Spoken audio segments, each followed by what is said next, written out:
क्या आपके गांव के प्रधान जी अमर हो गए हैं? क्या आपके गांव का लोकतंत्र 5 साल की एक्सपायरी डेट के बाद भी बिना चुनाव के चल रहा है? तो रुकिए, आज आपके हक की बात होने जा रही है जो लखनऊ के बड़े बड़े दफ्तरों में दबाने की कोशिश की जा रही थी। अगर आप उत्तर प्रदेश के किसी गांव में रहते हैं और सोच रहे हैं कि आपका वोट तय करता है कि कुर्सी पर कौन बैठेगा, तो आप बहुत बड़े भ्रम में हैं। उत्तर प्रदेश की योगी सरकार से इलाहाबाद हाई कोर्ट ने वो सवाल पूछ लिया है जिसके बाद सत्ता के गलियारों में सन्नाटा पसर गया है। अदालत ने पूछा है कि जब जनता का दिया हुआ समय खत्म हो गया तो कुर्सी पर चिपकने का यह नया गोद कहां से आया है?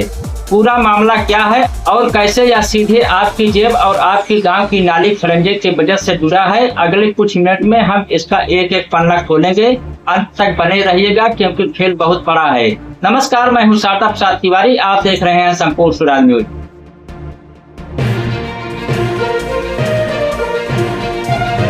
संजय कुमार शर्मा नाम के एक नागरिक ने कोर्ट का दरवाजा खटखटाया।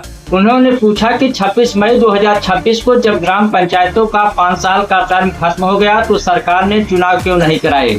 चुनाव कराने के बजाय सरकार ने एक जादुई रास्ता निकाला। उत्तर प्रदेश पंचायती राज अधिनियम की धारा 12(3)(a). इस धारा के तहत जो प्रधान कल तक जनता के सामने हाथ जोड़कर वोट मांग रहे थे, उन्हें रातों रात सरकारी हुक्म से प्रशासक बना दिया गया। हाई कोर्ट ने इस पर जो कहा है उसे सुनकर आप चौंक जाएंगे। हाई कोर्ट ने कहा, क्या यह बैकडोर एंट्री नहीं है? क्या यह जनता के साथ धोखा नहीं है? लेकिन असली ट्विस्ट कानून की इस किताब में नहीं है। असली ट्विस्ट तो उस बजट में है जो आपके गांव के नाम पर आता है। वो ट्विस्ट क्या है? अब आप सोच रहे होंगे कि प्रधान जी ही तो प्रशासक बने हैं, गांव का ही आदमी है, रहने दीजिए। सरकार ने कह दिया कि प्रधान जी प्रशासक हैं, लेकिन उनके हाथ बांध दिए। अब हर छोटे बड़े विकास कार्य के लिए, हर 1 रुपए खर्च के लिए उन्हें जिलाधिकारी यानी डीएम साहब के दफ्तर के चक्कर काटने होंगे। यानी आपके गांव की नाली साफ होगी या नहीं, यह अब लखनऊ और जिला मुख्यालय में बैठे बाबू तय करेंगे। लोकतंत्र को अफसरशाही के पैरों में झुका दिया गया है। अदालत इसी बात पर भड़की है। कोर्ट ने पूछा है कि क्या यह राज्य निर्वाचन आयोग के अधिकारों पर डाका नहीं है? समय पर चुनाव कराना आयोग की जिम्मेदारी है।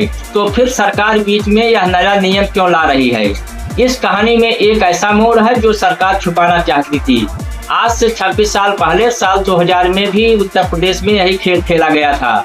तब भी हाई कोर्ट ने प्रेमलाल पटेल मामले में सरकार के इस कदम को असंवैधानिक घोषित कर दिया था। कोर्ट ने कहा था कि संविधान का अनुच्छेद 243(20) साफ कहता है कि 5 साल मतलब सिर्फ 5 साल। 6 साल में प्रवेश का कोई शॉर्टकट नहीं है। तो फिर 26 साल बाद उसी असंवैधानिक रास्ते पर दोबारा गाड़ी क्यों दौड़ाई गई? इसका जवाब देने के लिए हाई कोर्ट ने किसी छोटे मोटे अधिकारी को नहीं बल्कि पंचायती राज विभाग के अपर मुख्य सचिव को वीडियो कॉन्फ्रेंसिंग पर तलब कर लिया है। अब साहब को लाइव आकर बताना होगा कि कानून बड़ा है या सरकार की मर्जी। तो कहानी यहाँ आकर रुकती है। एक तरफ हाई कोर्ट का संविधान है, दूसरी तरफ सरकार का फरमान है। कोर्ट पूछ रहा है कि लक्ष्मण रेखा क्यों लगी? सरकार कह रहे हैं कि व्यवस्था संभाल रहे हैं। लेकिन इस रास्ता कसी के बीच किस कौन रहा है? आप और आपका गांव। आगामी 13 जुलाई को अदालत में इस मामले की सबसे बड़ी और निर्णायक सुनवाई होने जा रही है।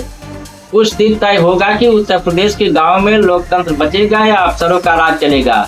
लेकिन तब तक संपूर्ण स्वराज न्यूज आपसे कुछ बुनियादी सवाल पूछ रहा है जिनके जवाब आपको खुद से तलाशने होंगे। अगर जनता का दिया 5 साल का समय खत्म हो गया तो सरकार को यह हक है कि वह पिछले दरवाजे से उसी प्रधान को दोबारा कुर्सी सौंप दे। क्या यह आपके वोट का अपमान नहीं है? हाई कोर्ट जब साल 2000 में ही इसे असंवैधानिक कर चुका था तो 26 साल बाद सरकार ने उसे गलत रास्ते को दोबारा क्यों चुना?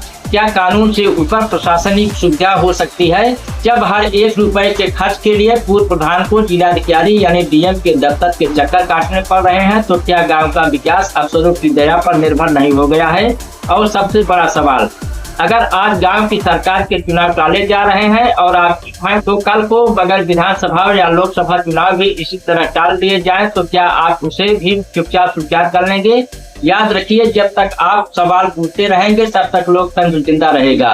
जिस दिन आपने सवाल पूछना बंद कर दिया, कुर्सियां बिना चुनाव के ही अमर हो जाएगी। टीवी की हिंदू मुस्लिम बहसों से बाहर निकलिए, अपनी पंचायत को देखिए और हुक्मरानों से सवाल पूछते रहिए।